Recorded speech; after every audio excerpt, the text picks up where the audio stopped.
Пане Олеже, вітаємо вас. Селям алейкум. Витаю вас, добрый день. Да. Александра Корниенко сообщила о том, что ключевой темой переговоров между Зеленским и Байденом будет возможность присоединения к США к ключевым вопросам деоккупации Крыма и урегулирования конфликта на востоке Украины. Как вы думаете, насколько это реально? Увидим ли мы Соединенные Штаты Америки в этих форматах? Ви знаєте, 70 років тому у Дунаєвського була прекрасна пісня, така дитяча, про те, як весела ланка йде на риболовлю і співає, як би було добре спіймати великого сама. А повертаючись з риболовлі вже не з такою оптимістичною піснею, співає, що наступного разу було б непогано спіймати йоршика.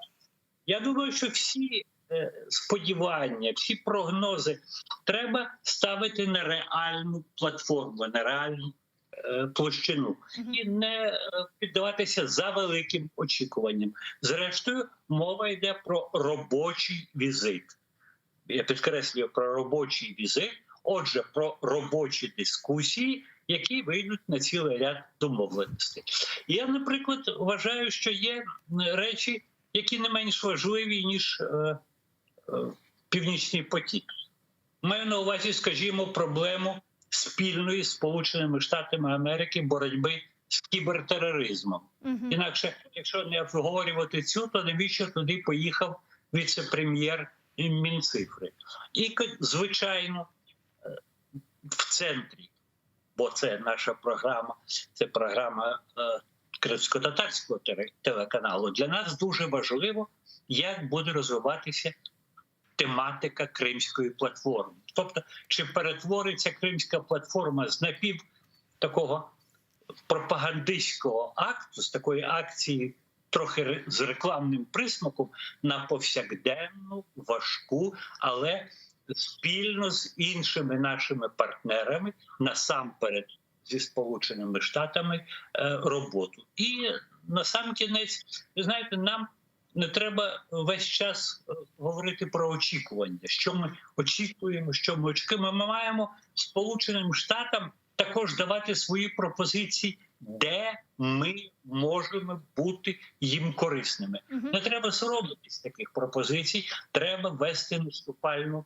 корректную, але наступальную дипломатию. В таком случае, что должно было бы быть в портфеле Зеленского, на ваш взгляд, во время визита в США?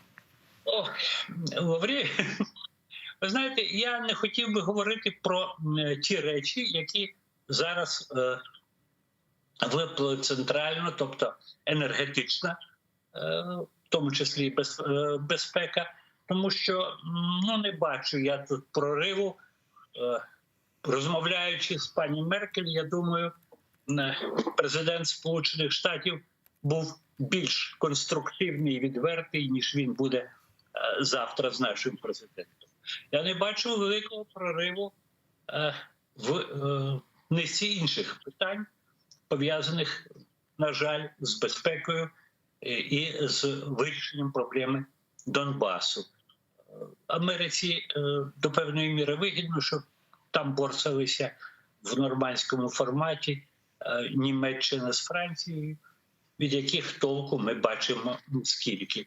Тому я кажу, я зосередився б не на рівні президента, а на рівні членів делегації, які мають активно працювати, на тих проблемах, що я назвав. Насамперед, Кримська платформа, бо рівень участі Сполучених Штатів в ній має бути підвищений і значно підвищений, щоб вона була ефективною.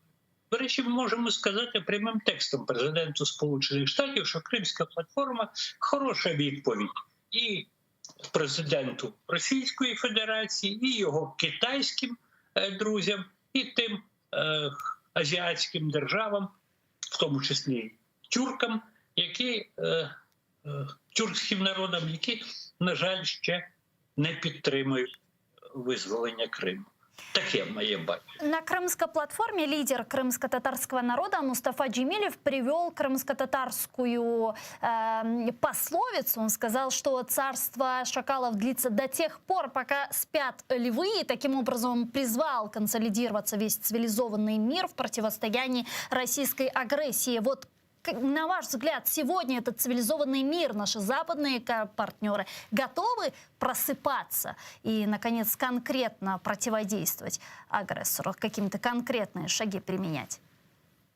Ви знаєте, Мустафу Ага я знаю дуже давно і ставлюся до нього з величезною повагою, як і до голови Меджлісу кримсько-татарського народу, пана Ріфата Чубарова, інших представників. Але мені здається, тут стосовно того, що сплять леви і йде царство шакалів, давайте звернемося знов-таки до побутового прикладу. Коли вранці дзвонить будильник, що ми робимо спочатку?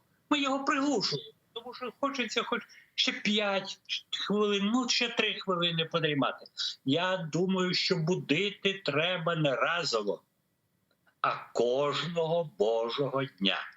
Кожного дня треба в світі говорити, починаючи з Організації Об'єднаних Націй, з ОБСЄ, до кожного українського посольства, до кожної громади української діаспори говорити за кордоном про те, що Кримська платформа має збудити левів.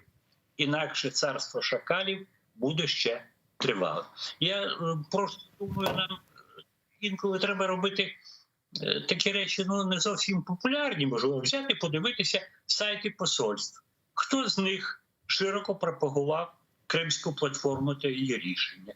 Подивитись, як відреагувала українська діаспора на Кримську платформу. Подивитись, як відреагувала кримсько-татарська діаспора у світі. Тобто кожного дня треба, щоб леви не приглушували той будильник. Треба їх будити. Так я собі це бачу. Дякую вам дуже, пане Олеже. Спасибо, Чохсагул, що знайшли время і підключились к нам в ефір. Олег Бай був з нами на прямому зв'язку, надзвичайний повноважений посла